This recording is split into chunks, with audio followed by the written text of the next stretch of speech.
오늘 우리가 이제 민수기의 마지막 장인 36장을 제가 보았는데요. 오늘 본문 역시도요, 사실은 34장에서부터 다루어져 온 약속의 땅 가나안의 분배와 관련된 규정입니다. 그래서 그 내용을 보면 독립적이지 않고 또 민수기 27장의 것과 관련되어 있는 것을 우리가 보게 되는데요. 민수기 27장에는 므낫세 지파의 후손 중에 슬로보앗이라고 하는 사람의 딸들이 있었는데, 그 딸들이 광야 여정 중에 죽은 자신들의 아버지가 받아야 할 기업, 그 땅을 딸들인 자신들이 상속받을 수 있게 해달라고 요청한 일이 기록되어 있습니다.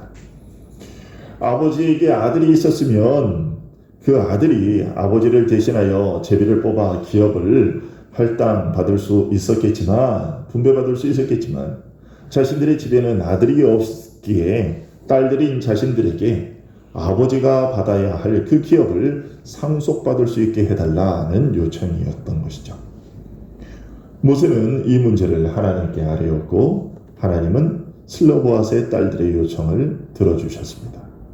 그리고 그 이후로 아들이 없는 집은 딸들이 아버지의 기업을 계속 상속받을 수 있도록 명확한 규례로 정해 주셨죠.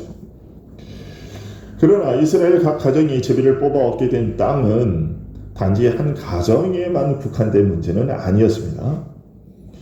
이스라엘이 가나안 땅을 기업으로 받기 위한 제비를 뽑는 순서는 먼저 12지파의 대표가, 그 다음에는 각 가문의 대표가, 이어서 각 가정의 대표가 제비를 뽑게 되어 있었습니다. 따라서 한 가정이 받은 땅은 가문의 기업 중에 상속의 일부분이 되었고, 가문의 기업은 지파가 할당받은 기업의 일부분이었습니다. 따라서 기업을 상속받은 딸이 다른 지파의 사람에게로 시집을 가게 되면 딸들이 속한 지파의 기업이 다른 지파에게 속하게 되는 일들이 발생할 수밖에 없었던 것이죠. 그래서 슬로보앗의 딸들이 속한 므낫세 지파의 지도자들이 이 문제를 해결해 줄 것을 요청을 했는데, 그것이 오늘 본문 1절부터 4절까지의 말씀인 것이죠.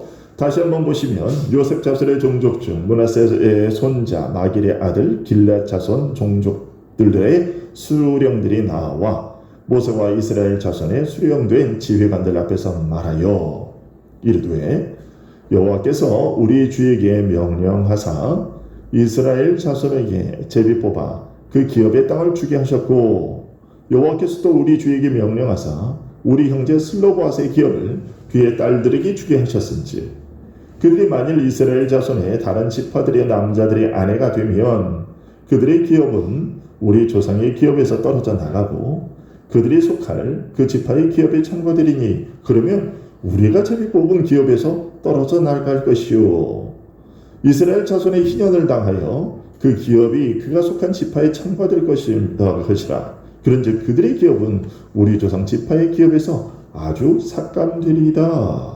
이렇게 얘기한 거죠. 자, 이런 므낫세 지파의 문제 제기는요, 오늘날의 경제의 관점으로 보게 되면 단순히 한 지파가 경제적으로 손해를 당하기 싫어서 소송을 제기한 것처럼 보입니다.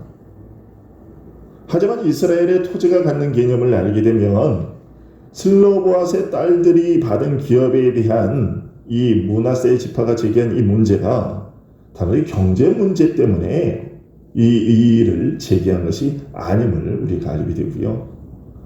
또 므낫세 지파가 슬로보앗의 딸들의 기업 문제에 대해서 왜 그렇게 예민하게 반응할 수밖에 없었는지를 우리가 이해하게 됩니다.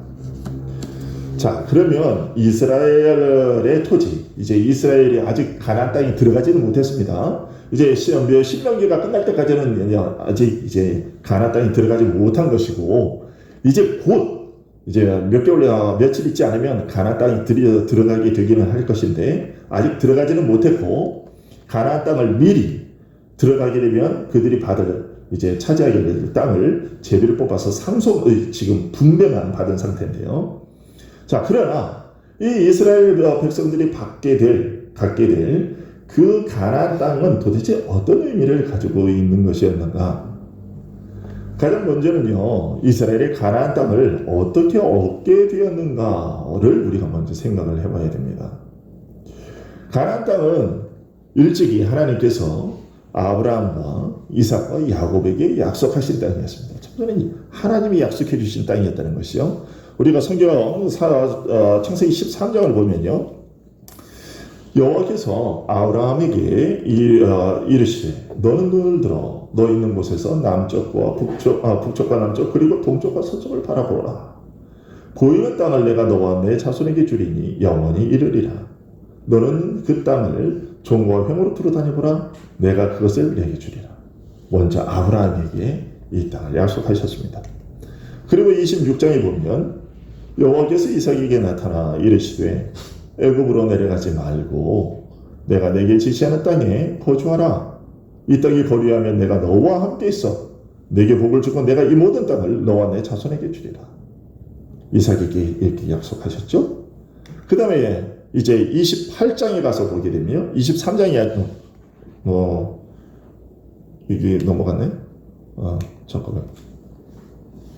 창세기 28장에 보게 되면요, 여호와께서 그 위에 서서 이르시되 나는 여호와니 너희 조부 아브라함의 하나님이요 이삭의 하나님이라. 내가 누워있는 땅을 내가 너와 내 자손에게 주리니 라고 하나님께서 이제 야곱에게 약속하십니다. 이 약속대로 이스라엘의 능력으로가 아닌 하나님의 능력으로 그 땅을 이스라엘에게 선물로 주셨습니다. 여호수아와 그 군대들이 가나안 족속과 전쟁을 치르기는 했지만 그 전쟁의 승리는 그들의 능력으로 거둔 것이 아니었어요. 하나님께서 이미 승리케 되도록 해놓으신 것을 이스라엘이 거두었을 뿐이죠.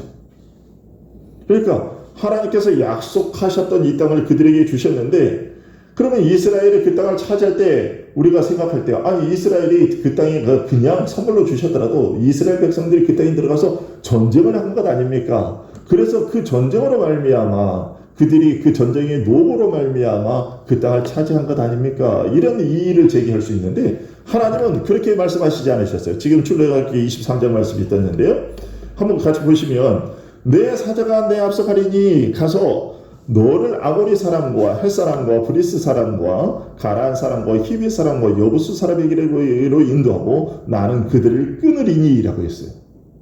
그러니까 뭐냐면 가서 전쟁을 치는 것은 맞습니다. 이스라엘 백성들이 전쟁을 치는 것은 맞는데, 그러나 하나님께서 이미 내가 내 사자를 앞서서 너희보다 앞서서 보낼 것이다. 곧 천사들을 너희보다 앞서서 보내서 너희들이 그 전쟁을 승리할 수밖에 없도록 그렇게 내가 만들어 놓을 것이고 내가 먼저 다 끊어 놓을 것이다 라고 하나님께서 말씀하신 거죠. 그러니까 이스라엘은 자신들의 수고와 노력으로 가나안을 차지한 것이 아니라요, 그저 공짜로 하나님의 선물로 그 땅을 얻었던 것입니다. 이런 의미를 더욱 확실히 알게 해주는 것이 제비뽑기를 통해서 가나안 땅을 분배한 것이었습니다. 우리가 민수기 26장에서 보았던 것인데요, 수가 많은 자에게는 기업을 많이 줄 것이요 수가 적은 자에게는 기업을 적게 줄 것이니 그들이 계수된 수대로 각기 기업을 주되 오직 그 땅을 제비 뽑아 나누어 그들의 조상 지파의 이름을 따라 얻게 할지니라. 그 다소를 막론하고 그들의 기업을 제비 뽑아 나눌지니라. 이렇게 명령하셨고, 여호수아 14장에 보니까 여호와께서 모세에게 명령하신 대로 그들의 기업을 제비 뽑아 9지파와 반 지파에게 주었으니, 제비를 뽑아서 주었다는 거죠. 인구수에 비례해서 배분해 주신 것인데, 우리는 이제 오늘날의 제비 뽑기를 생각을 해서 제비를 뽑았으니까, 제비 뽑기를 했으니까 재수 좋아서 좋은 땅, 재수 없어서 나쁜 땅을 고른 것, 그거 아니냐 이렇게 생각할지 모르나 그것은 오해입니다. 하나님께서는 이미 원칙을 정해 놓으셨을 뿐만 아니라 제비 뽑기를 통해서 그 땅을 분배하도록 하라는 이 원칙을 제정해 놓으셨을 뿐만 아니라 하나님 당신께서 정해 놓으신 그 원칙에 맞도록 그리고 또 많은 지파에게, 인구수가 많은 지파에게 많은 땅, 더 넓은 땅, 적은 수에게는 적은 땅을 가지도록 하신 그 원칙에 따라서 제비를 딱 뽑았을 때 그 가문의 지파의 대표가 와서 그 제비를 딱 뽑았을 때는 인구수가 많은 지파에게는 넓은 땅이 걸리도록 제비 뽑기에 그렇게 만들어졌고, 또 인구수가 적은 지파에게는 좁은 땅이 제비 뽑히도록 그렇게 역사하셨다는 거죠. 이처럼 하나님께서는요, 이스라엘 백성들이 얻게 될 그 땅의 원 소유자는 어디까지나 이 하나님이신 것을 분명히 알게 하셨습니다. 그들이 이스라엘의 수고로 얻은 땅이 아니라는 것을 이와 같은 방식으로 하나님이 알게 하셨다는 거죠.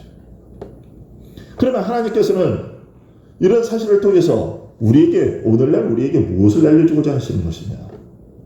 그것은 우리가 하나님 나라에 들어가게 되는 것도 창세 전부터 우리에게 약속된 것에 따른 것이요, 우리의 수고와 노력이 아닌 오직 하나님의 선물로 거저 주어진 것이라는 그 사실을 우리로 하여금 깨닫게 해주시려는 것이죠. 그래서 우리는 하나님 나라에 들어가게 된 것에 대해서, 즉 우리가 구원을 얻게 된 것에 대해서 그 어떠한 자랑도 할 수가 없는 것이죠.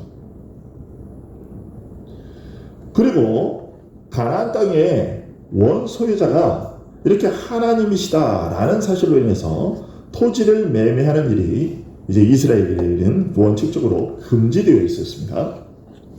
레위기 25장을 보시면요, 이렇게 되어 있습니다. 토지를 영구히 팔지 말 것은 토지는 다 내 것임이니라.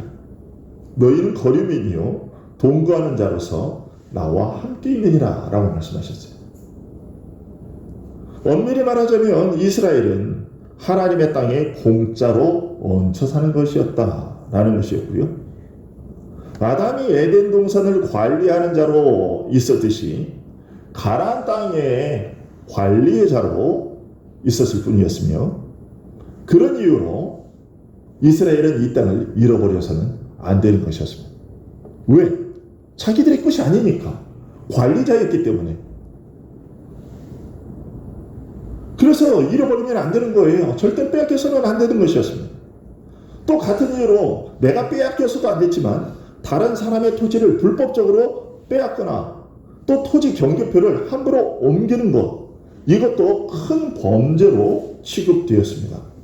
신명기 19장이 보게 되면요, 내 하나님 여호와께서 내게 주어 차지하게 하시는 땅, 곧 내 소유가 된 기업의 땅에서 조상이 정한 내 이웃의 경계표를 옮기지 말지니라, 이렇게 명령하셨고, 또 우리가 잘 아는 또 많이 인용됐던 열왕기상 21장에 보게 되면 나봇이 아합에게 말하되 내 조상의 유산을 왕에게 주기를 여호와께서 금하실지로다. 이 신명기 방금 읽었던 19장의 말씀 때문에 그런 것입니다. 아합이 나봇에게 자기가 포도원을 팔라고 했지만 나봇이 팔지 않은 것에 대한 것이죠. 나봇이 왜 팔지 않았냐? 이 신명기 19장의 말씀 때문에 팔지 않은 것이라는 거죠. 그랬더니 어떻게 되느냐? 나중에 이 아합 왕의 여러분도 잘 아시다시피 아합 왕의 부인인 이세벨이 거짓 증인들을 내세워서 이 나봇을 죽이게 되고, 그래서 나봇이 죽자 그 땅을 강제로 자기가 취하게 되죠.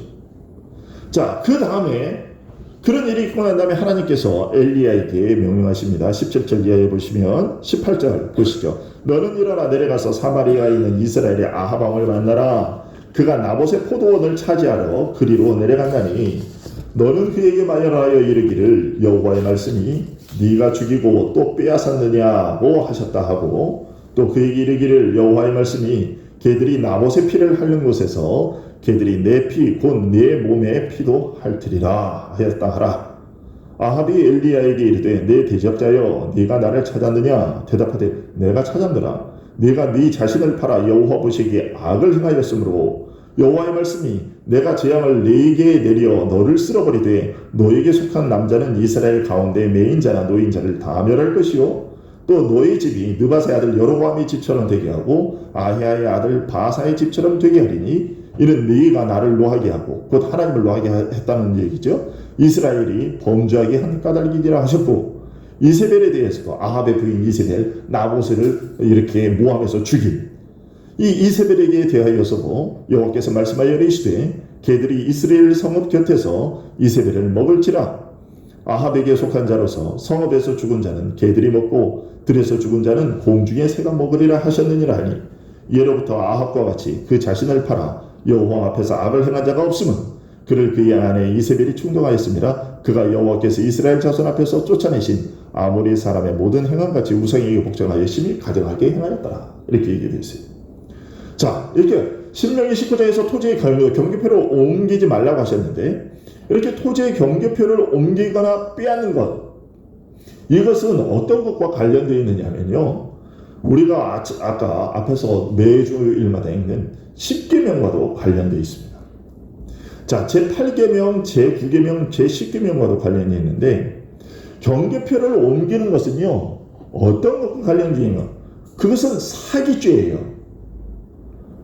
내 땅이 모르게 이 가운데 이렇게 경계선이 이렇게 있는데, 이것을 이쪽 사람 모르게 자기 땅이 더 넓도록 이쪽으로 옮겨놨다.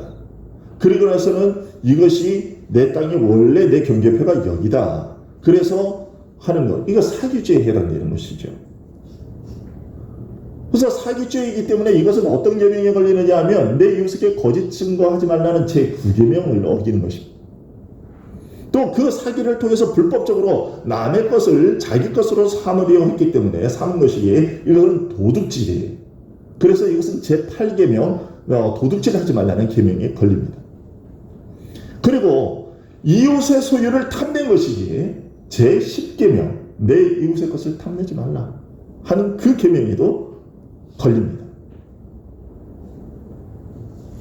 하나님께서는 이런 사실들을 통해서 무엇을 우리에게 알려주시고자 하는 것이냐면요, 하나님 나라는요 매매할 수 있는 성질의 것이 아니라는 것을 우리에게 알려주십니다.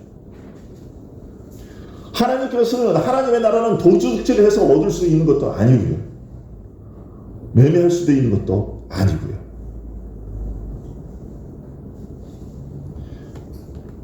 그런데 오늘날 애석하게도 이렇게 각자에게 주어진 기업들이 있는데, 하나님 나라의 기업들이 있는데, 이것을 가벼이 여기고, 또한 우리 부모가, 우리 아버지가 목사니까, 우리 어머니가 권사니까, 나도 하나님이 좀 봐주시지 않겠느냐. 아니요, 절대로 그렇지 않습니다. 절대로 그렇게 개인주의가 그렇게 될 수가 없는 것이죠. 하나님의 나라는 어떤 매매나 다른 방법으로도 결코 얻을 수 없는 그런 사실입니다.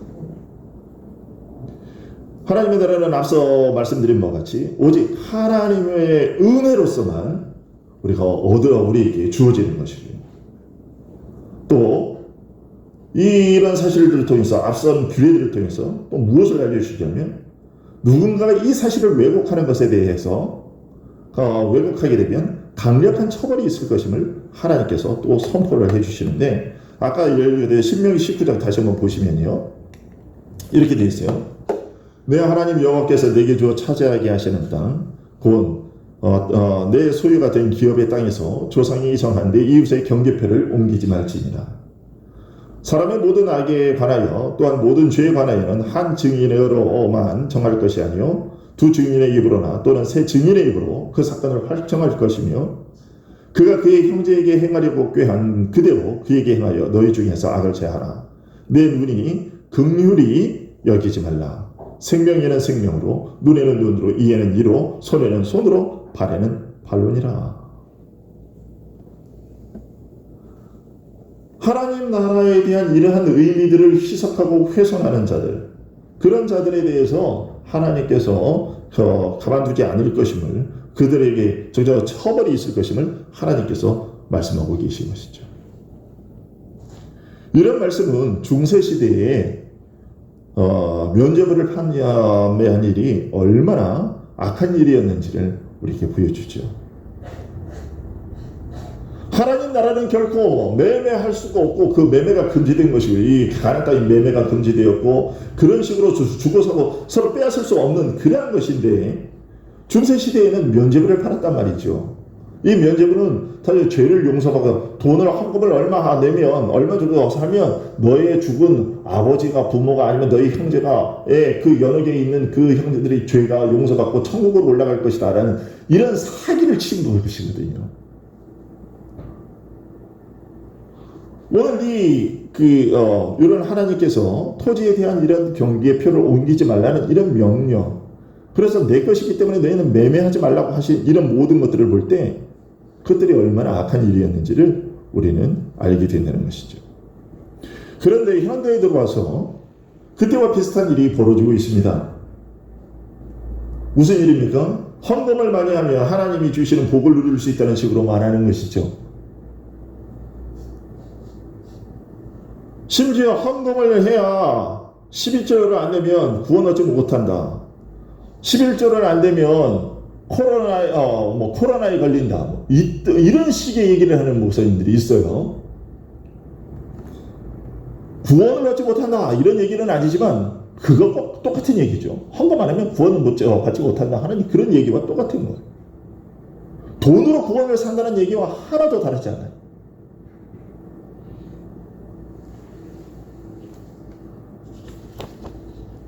그것 역시도 이런 얘기도요. 면죄부를 파는 것과 전혀 다르지 않습니다.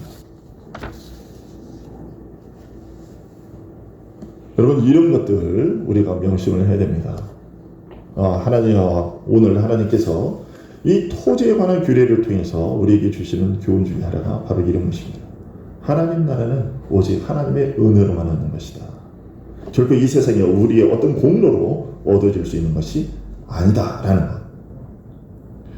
그리고 또 하나님께서 토지에 대한 규례를 통해서 우리에게 알려주신 것, 경계표를 옮기지 못하도록 하거나 토지를 빼앗지 못하도록 하신 것 외에 가나안 땅이 철저히 하나님의 소유라는 것을 가장 강력하게 드러내는 또 하나의 규례가 있었는데요. 그것은 뭐냐면 희년이었습니다. 오늘 본문 4절에서 보시면요, 므낫세 지파가 희년을 언급합니다. 4절 보시면 이스라엘 자손의 희년을 당하여 그 기업이 그가 속한 지파에 참가될 것이라. 그런즉 그들의 기업은 우리 조상 지파의 기업에서 아주 삭감되리이다 라고 되어 있어요. 이 희년이라는 것은 무엇이냐? 이 희년에 대해서는요, 레위기 25장에 이렇게 규정되어 있습니다. 보시면요, 토지를 영구히 팔지 말 것은 토지는 다 내 것입니다. 하나님께서 분명히 언급하셨어요. 가나안 땅, 그 토지는 다 내 것이다. 그런데 사실 가나안 땅만이 아니라 온 우주가 하나님의 것입니다. 너희는 거류민이요 동거하는 자로 나와 함께 있느니라. 너희 기업이 온 땅에서 그 토지 무르기를 허락할지니 만일 너희 형제가 가난하여 그의 기업 중에서 얼마를 팔았으면, 사실 팔면 안 되었던 것이지만 그러나 도저히 먹고 살 방법이 없어서 흉내들어서 어쩔 수 없는 그러한 농사를 짓지 못하는 그런 병 들어서 농사를 못 지었으면 어쩔 수가 없는 거잖아요. 그래서 부득이하게 그 토지를 얼마를 팔았으면 그에게 가까운 기업 물을 자, 가장 가까운 친척이 그 땅의 값을 대신 주고 다시 되찾을 수 있도록 그렇게 하라는 것이죠. 25절은. 그리고 만일 그것을 물을 사람이 없고 해줄 사람이 없는 거예요. 대신 갚아줄 사람이 없고 자기가 부유하게 되어 물을 힘이 있으면 그 판회를 계수하여 그 남은 값을 산자에게 주고 자기의 소유지로 돌릴 것이니라. 그러니까 하나님께서는 어떻게 해서든지 분배받은 것을 하나님으로부터 받은 그 땅을 반드시 되찾아오도록 그렇게 말씀하신 거예요. 그러나 자기가 물을 힘이 없으면 그 판 것이 여기 28절이요. 희년에 이르기까지 산자의 손에 있다가 희년에 이르러 돌아올지니 그것이 곧 그의 기업으로 돌아갈 것이니라. 이렇게 되어 있어요. 희년이라는 것은 50년째를 말합니다. 50년째. 50년이 지나면 원래 주인에게로 반드시 돌려주도록 명령하셨어요. 근데 왜 그렇게 명령하셨느냐? 바로 앞서 보셨는데 왜요? 23절 보십시오. 왜 돌아가야 된다고요? 그 땅의 원래 주인은 누구니까? 하나님이시니까. 그리고 이 희년에는요, 토지와 관련된 또 중요한 규례가 하나 있는데, 토지의 의미와 그 일맥상통하는 것입니다. 25장에 보면, 희년에 보면, 너는 7 안식년을 계수할지니, 이는 7년이 7번인즉, 안식년 7번 동안, 곧 49년이라, 너희는 50년째 해를 거룩하게 하여, 그 땅에 있는 모든 주민을 위하여 자유를 공포하라. 이 해는, 50년째 되는 해는 너희에게 희년이니, 너희는 각각 자기의 소유지로 돌아가며 각 자기의 가족에게로 돌아갈지며. 땅만 그렇게 된 것이 아니라 사람마저도, 종되었던 사람마저도 50년째가 되면 다 놓아주도록 했습니다. 왜 놓아주도록 명령하셨을까요? 25장 39절에 보면 너와 함께 있는 네 형제가 가난하게 되어 네게 몸이 팔리거든. 이게 어떤 상황이냐면요, 땅을 팔았습니다. 땅을 갚지 못해요. 그리고 돈이 안 됐습니다. 못 갚았어요. 그런데 그것으로도 삶이 지탱이 안 됐습니다. 그러면 그 다음에 어떻게 해요? 그 다음에 자기 의가 종살이 하는 거예요. 그러니까 이스라엘에서 종이 되었다라는 것은요, 정말로 최악의 상황인 거예요. 사회의 가장 밑바닥까지 내려갔다는 얘기인 거거든요. 자, 그래서 너와 함께는 네 형제가 가난하게 되어 네게 몸이 팔리거든. 너는 그를 종으로 부리지 말고 품꾼이나 동거인과 같이 함께 있게 하여 희년까지 너희를 섬기게 하라. 그때에는 그와 그의 자녀가 함께 내게서 떠나 그의 가족과 그의 조상의 기업으로 돌아가게 하라. 그러니까 원래 몸만 돌아갈 뿐만이 아니라 이제 모든 땅도 아까 돌려주도록 됐으니까 그 자기 잃어버렸던 땅으로도 돌아갈 수 있는 거죠. 그들은 내가 애굽 땅에서 인도하여 낸 내 종들이니 종으로 팔지 말 것이니라. 53절 계속해서 보여요. 주인이 그를 매년의 싹둑과 같이 여기고 내 목전에서 엄하게 부리지 말지니라. 그가 이같이 속량되지 못하면 희년에 이르러서는 그와 그의 자녀가 자유하리니 이스라엘 자손은 나의 종들이 되리라. 그들은 내가 애굽 땅에서 인도하여는 내 종이요 나는 너희의 하나님 여호와니라. 왜 사람도 돌려받아야 돼요? 그 사람도 다 누구 거니까? 하나님의 것이니까.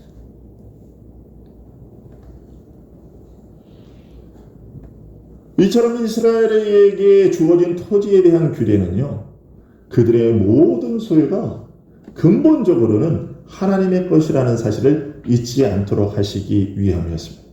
또한 토지와의 규례와 맞물려 있는 이 희년제도 역시 하나님의 소유권을 알리는 것에 목적이 있었다는 거예요. 여러분, 오늘 본문에서 슬로봇의 딸들이 모세에게 이제 와서 기업을 요구했던 거, 민수기 17장에서. 그리고 므낫세 지파가 모세에게 와서 슬로봇의 딸들의 기업에 대한 판결을 요청한 것도요, 무엇 때문에 이렇게 했느냐 하면 단순한 경제관념 때문이 아니었고, 이런 문제가 발생하는데 이것이 자기들의 것이 아니었기 때문에 자기들 마음대로 어떤 처분을 할 수 없었기 때문에 하나님께 와서 묻는 거예요. 여러분, 오늘 본문 한번 보세요. 2절 한번 보시겠습니까? 오늘 본문 2절 한번 보십시오. 자, 거기 보게 되면 여호와께서 우리 주에게 명령하사, 여호와께서 명령하사 그 계획다 주게 하시고, 여호와께서 또 그 다음에 뭐라고 얘기합니까? 여호와께서 또 우리 주에게 명령하사입니다. 자, 그 다음에 한번 보십시오. 5절에 보십시오. 5절에도 보시면 모세가 여호와의 말씀으로 명령하여 라고 되어 있어요. 모세가 자신의 판단으로 결정을 내린 게 아니에요. 그리고 6절에 보면 슬로봇의 딸들에 대한 여호와의 명령이 이러하니라 이렇게 되어 있습니다. 그리고 10절에 보십시오. 10절에 보면 슬로봇의 딸들이 여호와께서 모세에게 명령하신 대로 행하니라. 그리고 마지막 13절을 보십시오. 여호와께서 모세를 통하여 이스라엘 자손에게 명령하신 계명과 규례니라. 오늘 본문에서 확실히 드러나는 것은 무엇이냐면 하나님께서 그들에게 주신 기업의 소유권자가 누구냐? 그것은 하나님이시라. 그래서 그들은 그 마음대로 할 수가 없었어요. 아합이 나봇의 포도원을 강탈한 것은 이제 하나님의 소유권을 인정하지 않았던 것이고요. 자신이 주인 행세를 한 것이에요. 하나님께서 엘리야를 통해서 아합 가문에 그런 비참한 죽음들이 있게 될 것이라고 선언하신 것은 무고한 자를 누명씌워서 죽인 그 악한 행위가 그 악한 행위에 대한 심판이기도 했지만 또한 동시에 무엇에 대한 심판이냐? 그 이스라엘 땅의 그 소유권자가 하나님이라는 것을 아합이 인정치 않았던 거예요.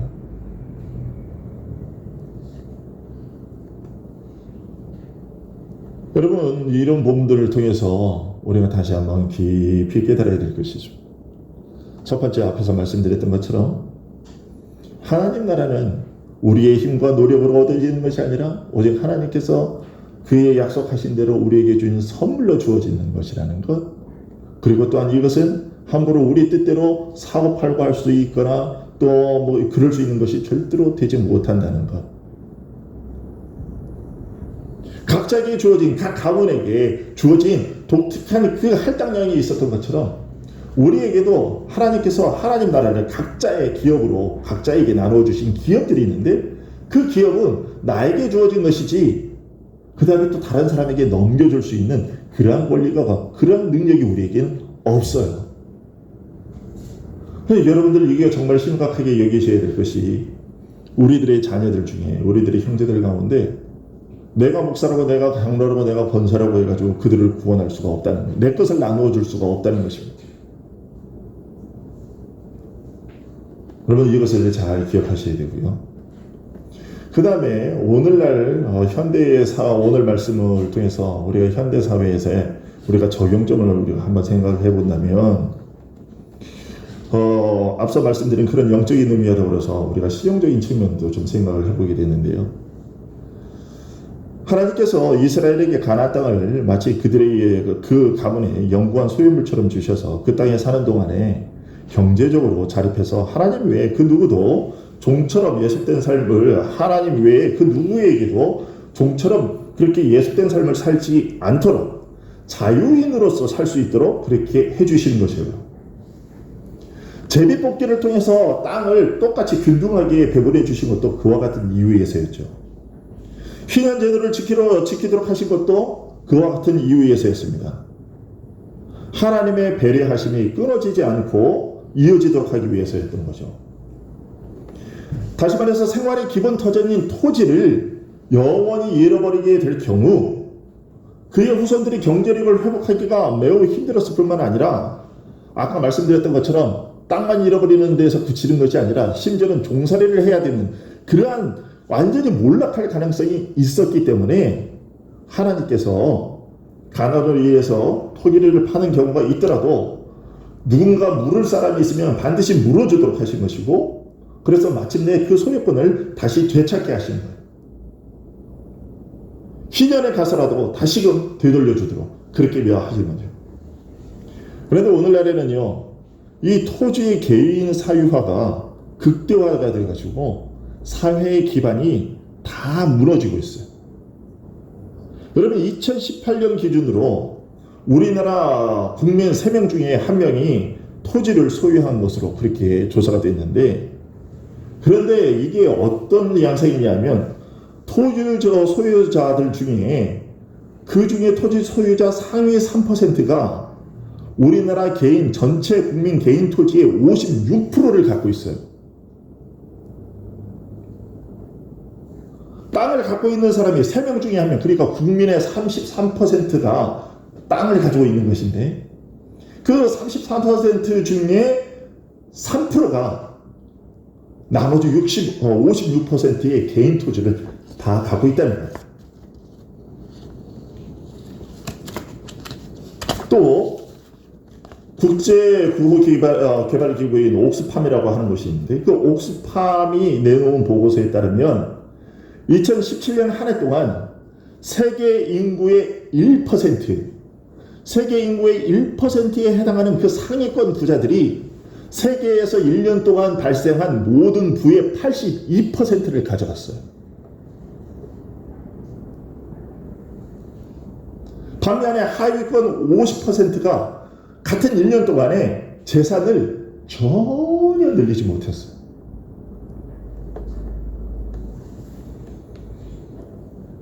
내 집을 마련하는 것도 마찬가지예요. 그래서 토지는요, 다른 재화들과는 다르게 그렇게 개인 토지의 개인 소유로 하면 안 되는 것이에요, 사실은. 우리나라에도 더 그런 문제 때문에 토지 공개념 제도를 도입하려고 했다가 했었는데 사실 실패했죠. 언제 처음 하려고 했느냐?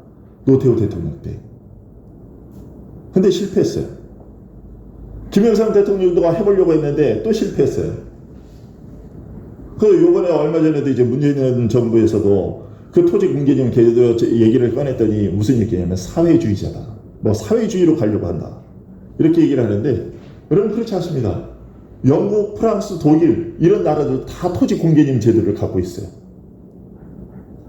이것은 무엇이냐면 토지 공개념이라는 것은 나라가 개인의 소유들을 다 빼앗아 가지고 공사주의처럼 그렇게 만들겠다는 얘기가 아니고 지금 이제 얘기하는 것은 이 토지의 소유의 이 불균형 때문에 어마어마하게 많은 사람들이 그렇게 생활의 기본 생활 베이스를 다 잃어버리기 때문에 그러한 일이 없도록 나머지 땅만이라도 이제 남은 땅만이라도 국가가 관리를 해서 그렇게 부의 불균형이 이루어지지 아니하도록 그것을 관리하겠다는 것이고 그 다음에 이 땅으로 인해서 생겨나는 이 소득이 거의 불로소득이잖아요.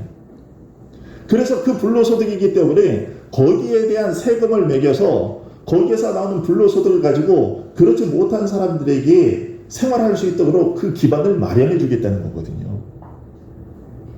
이건 공산주의, 사회주의 개념이 아닌 거예요, 사실은. 영국과 프랑스나 독일이나 유럽 같은 데서 토지 공개념 제도를 갖고 있는 것은 그 지역이 아마 이런 원래 이제 기독교가 그 이제 있었던 땅이라 기독교를 베이스로 하고 있는 그런 사회이기 때문에 이런 기독교 정신에 입각한 그런 제도를 마련한 것이 아닌가 이렇게 생각이 됩니다. 근데 오늘날 기독교인들이 이런 토지 공개념 제도를 반대하는 것은 좀 맞지가 않습니다. 여러분 하나님께서 이스라엘 백성들에게 이렇게 토지를 매매하지 못하도록 하시고 똑같이 균등하게 나누어 주신 것은 앞에서 우리가 본 말씀들에서 보게 되면 하나님께서 내가 너희와 함께 있고 또 그 모든 백성들이 하나님의 백성들이 모두가 그렇게 종으로 팔리거나 그 기반이 무너지지 않고 하나님께서 주시는 은혜 가운데서 고르게 잘 살도록 하시기 위해서 모두가 다 잘 살도록 하시기 위해서 배려하신 것이었고 그렇습니다.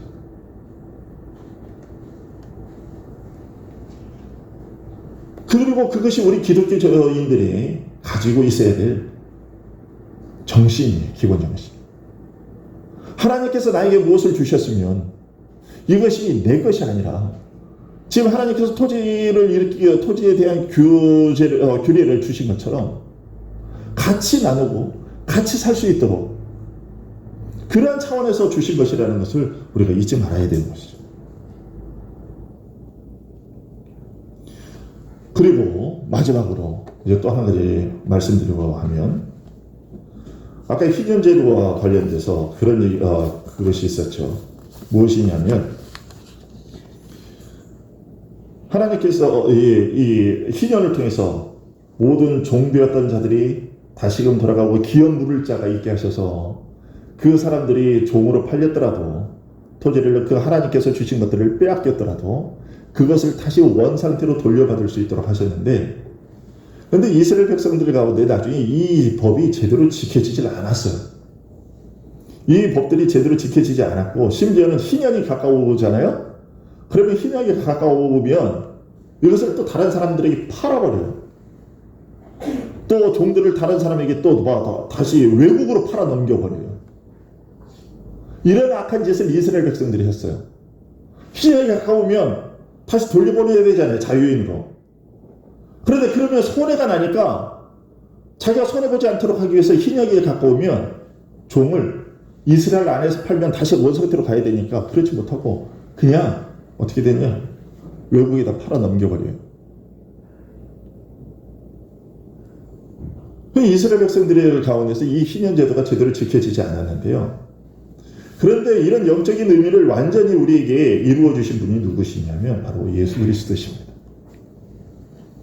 그리스도께서는 바로 죄의 종되었던 우리, 도저히 그 죄의 빚에서 허덕일 수 없는 우리의 빚을 예수 그리스도께서 십자가의 죽으심으로 대신 물으시고 우리가 빼앗겼던, 우리가 잃어버렸던 하나님 나라의 그 기업을 우리에게 다시 되돌려 주셨습니다.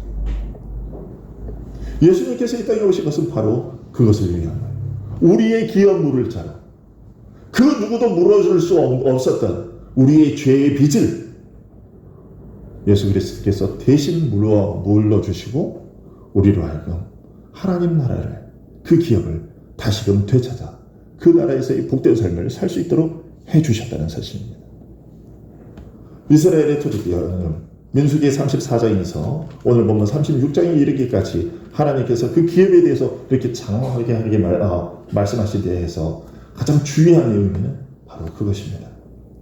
그것은 결코 빼앗겨버릴 수 없는 것이었는데 우리는 빼앗겼어요. 아담의 죄악으로 말미암아 하나님 예수 그리스도께서 바로 그것을 되찾으셨어요. 이스라엘 백성들 앞에서 하나님께서 그의 사자를 보내서 그 모든 전쟁에서 이기게 하시고 이스라엘에게 그 땅을 선물로 주셨던 것처럼 예수 그리스도를, 하나님의 사자이신 예수 그리스도를 우리에게 보내셔서 우리의 대적인 사단을 무찌르게 하시고 하나님 나라를 우리의 소유로 얻게 하셨다는 것입니다.